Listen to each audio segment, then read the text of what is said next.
নমস্কার বন্ধুরা, আমার চ্যানেলে আপনাদের সবাইকে স্বাগত জানাই।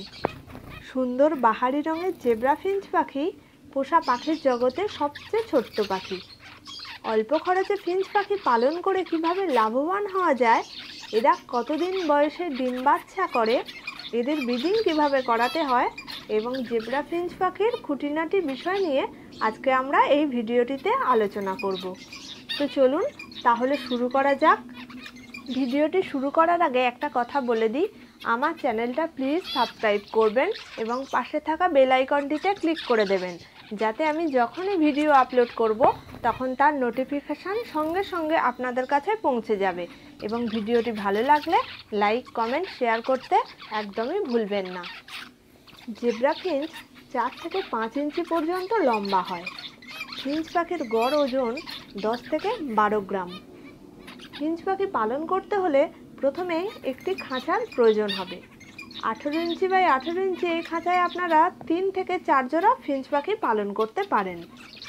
যদি আপনারা ব্রিডিং করাতে চান তাহলে 18 বাই 12 ইঞ্চি খাঁচা 1 জোড়া পাখি পালন করতে পারেন। খাঁচার পাশাপাশি ফিঞ্চ পাখি পালন করতে আপনাদের প্রয়োজন হবে খাবারের পাত্র, জলের পাত্র, নেস্টিং বক্স বা ঝুড়ি। আর প্রত্যেক দিন খাবারের ও জলের পাত্র পরিষ্কার করে দিতে হবে। এতে করে আপনাদের পাখিগুলি সুস্থ সবল থাকবে এবং তারা ডিম বাচ্চা করার জন্য উপযুক্ত হয়ে উঠবে। এবার আমরা জানব পাখির ব্রিডিং করা সম্পর্কে। জেব্রা ফিঞ্চ 6 থেকে 8 মাস বয়সে ব্রিডিংয়ের উপযুক্ত হয়। যখন ব্রিডিংয়ে দেবেন তখন অবশ্যই খাঁচার ভিতর ব্রিডিং বক্স বা বাঁশের ঝুড়ি দিতে হবে। সেই সঙ্গে নেস্টিং মেটেরিয়াল খাঁচার ভিতর দিতে হবে, কারণ ফিঞ্চ পাখি ঝুড়ির মধ্যে খড়কুটো নিয়ে গিয়ে সুন্দর করে বাসা বানানোর পর তারা ডিম বাচ্চা করে। জেব্রা ফিঞ্চ সাধারণত 4 থেকে 6টি ডিম দিয়ে থাকে। ডিম থেকে বাচ্চা হতে 12 থেকে 14 দিন সময় লাগে। 1 মাস বয়সে বাচ্চারা নিজেরাই খেতে শিখে যায়, তখন মা পাখি আবার ডিম দেওয়ার জন্য তৈরি হয়ে যায়। এরা বছরে 4 থেকে 5 বার ডিম বাচ্চা করে।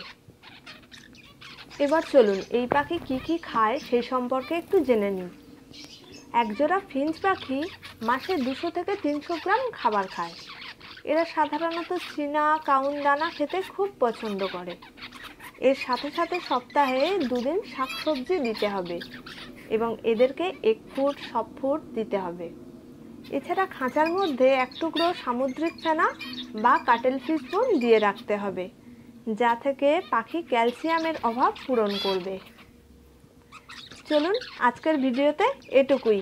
আবার আসবো নতুন একটা ভিডিও নিয়ে।